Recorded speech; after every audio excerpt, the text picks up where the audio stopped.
So you want to begin with the consultation. I've done this model many times in the past, and I have his notes saved in our service log. His last bang length was 2 3/4 inches, and our model requested for it to be 1/4 inch longer this time, so not to cut out his highlights that we put in on his last hair appointment. So that will leave his overall bang length at 3 inches. It's been 4 weeks since his last appointment, and I just explained to our model that his hair grew 3/4 of an inch since that time. So here I am measuring that length and cutting. You can't see my measuring technique that I used with my fingers, but I'll show a better image later in the video that will show you how to do this. On this particular model, we're going to do a clipper cut on the sides with a 5-guard blend and do scissors on the top. Typically anything shorter than 1 inch can be cut using the clippers. We'll do scissors on the top since we're leaving it at 3 inches. I mentioned that we're going to do a 5-guard blend. That means the 5-guard will be at the lower part near our model's ears and sideburns. Then we're going to have our longer guards 6, 7, 8 above the 5-guard. You can think of a blend as the hair gradually getting longer as you go up and closer to the top of the hair, which will give a blended appearance. I'm giving away my technique that everyone can learn, which is much easier than what you'll see in 99% of the other video tutorials. So instead of beginning with the 5-guard at the ears, I'll begin with the 7-guard just above the temple and slope from above the temple and down towards the back of the head. We slope downward instead of straight across because of the model's cowlick in the top back. If we cut the cowlick too short, then it will stick up, so this is how you avoid the stick up.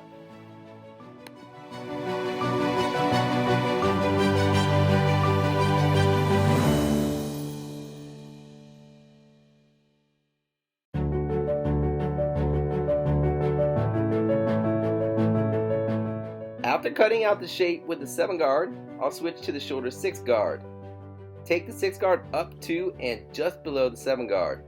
Repeat the process in the back and on the other side with the same 6-guard.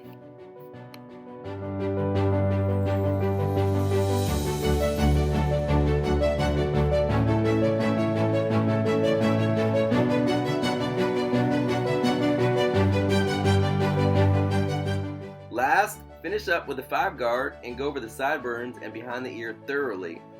You can see that I'm going over this model's hair multiple times. Doing this ensures that nothing will get left behind. What is important in this technique is keeping the clipper guard flush and flat on the head at all times. Other stylists and barbers use what's called a flicking technique that takes the clippers off and away from making contact with the head. Instead, I use what is called a skimming technique. For 90% of the stroke, the clippers will be in contact with the head. The top 10% will be the skimming part, where you will slightly come off the head to skim. The last part of this technique is to keep the wrist locked and not bent in any direction. By bending the wrist, you will lose accuracy and you will compromise your blend.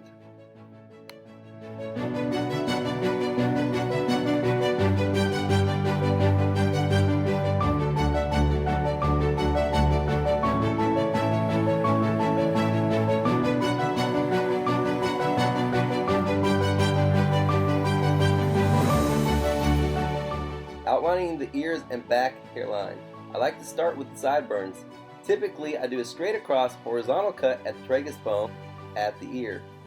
Keep in mind that more than 50% of your customers will have one ear higher than the other, so I will show you how to check for this towards the end of the video. My first go around will be just a rough cut. You'll see that the neckline isn't very straight at first. I do this rough cut in the beginning just to remove excess hair to create the basic shape.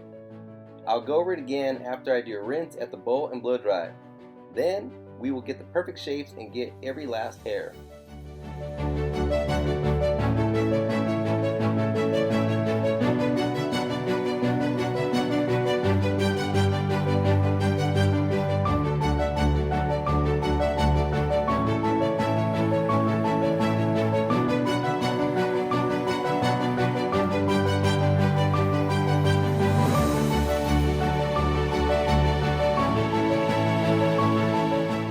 Removing loose hair from the client before taking them to the wash bowl.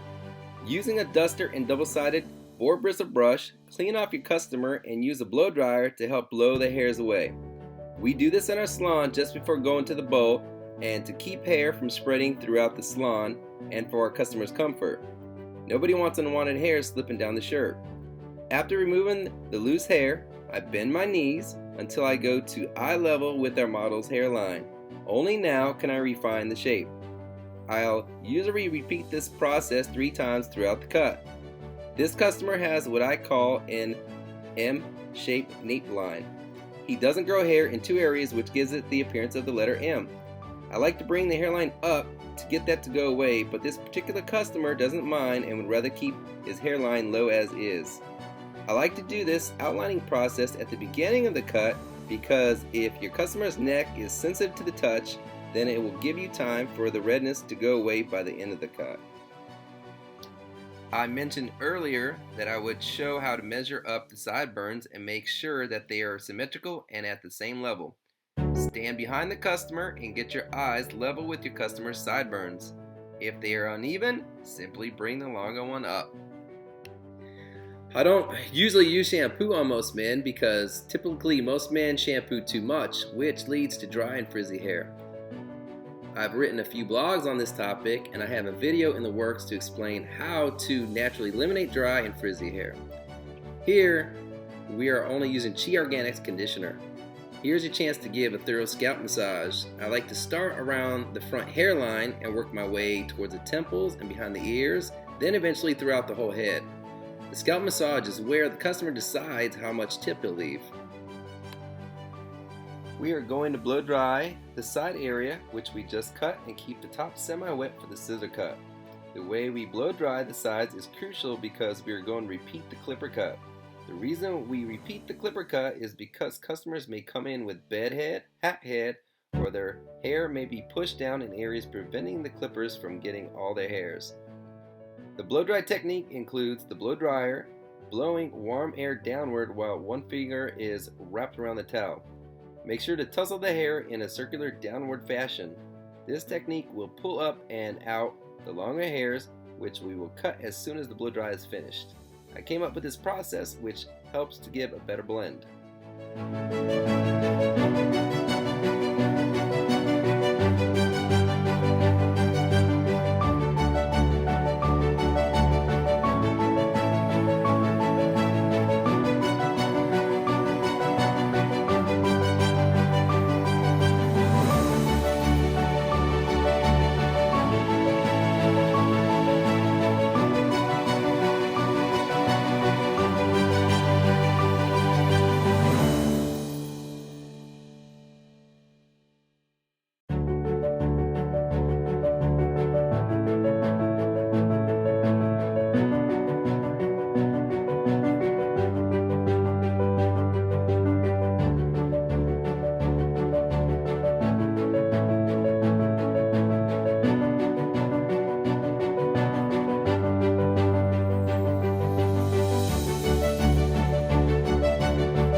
Earlier I mentioned that I would show how to measure. I used the crease of my index finger to measure 1 inch. Each crease in the index finger is approximately 1 inch. This varies slightly from person to person, so make sure to do a measurement on your index finger at some point so that you have a proper measurement. Here you see me making a T with both of my index fingers. In my left hand I hold the bangs, keeping my hand and index finger horizontally, and then bring my right index finger vertically to make a T. I will slide my left hand up to the 3-inch mark marked by my 3rd crease on my right vertical index finger.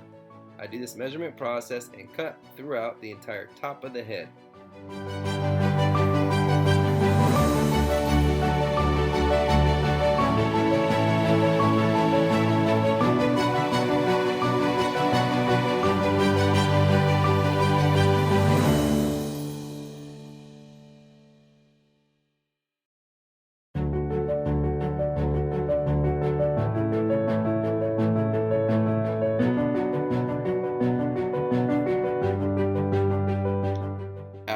cutting the bangs, continue with the measure, cut, repeat process, which will be perpendicular to the bangs.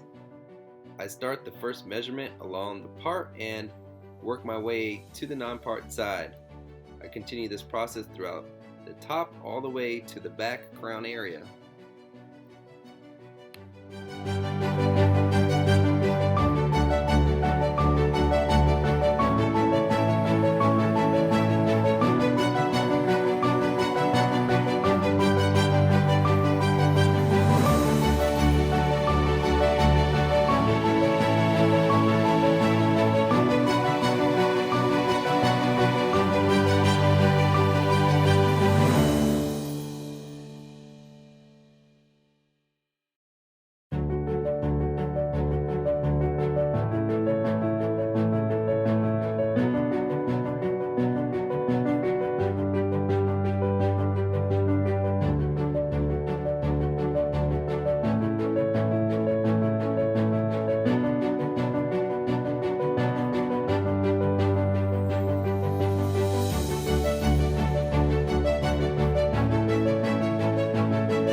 Our left crown is the last part of the cut. You can see that it is heavy and needs just a small amount off to get the perfect blend. Comb the hair out and remove about a ½ inch. There should be no points in this area. Basically, just round this off.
We're repeating the process of the clippers on the side to ensure the best blend.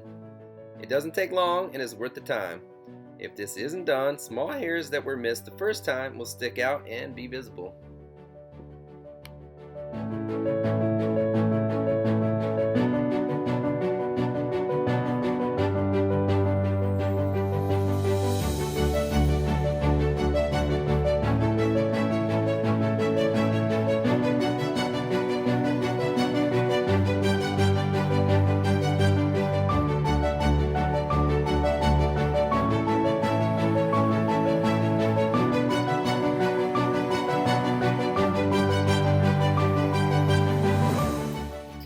So we see contrast with the sides and top since our model still has highlights on the top and the sides were cut out. Use thinning shears to give it a smooth transition.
Finish the customer with a blow dry and product. We are using a matte finish powder grip and matte finish paste to give it a light textured finish.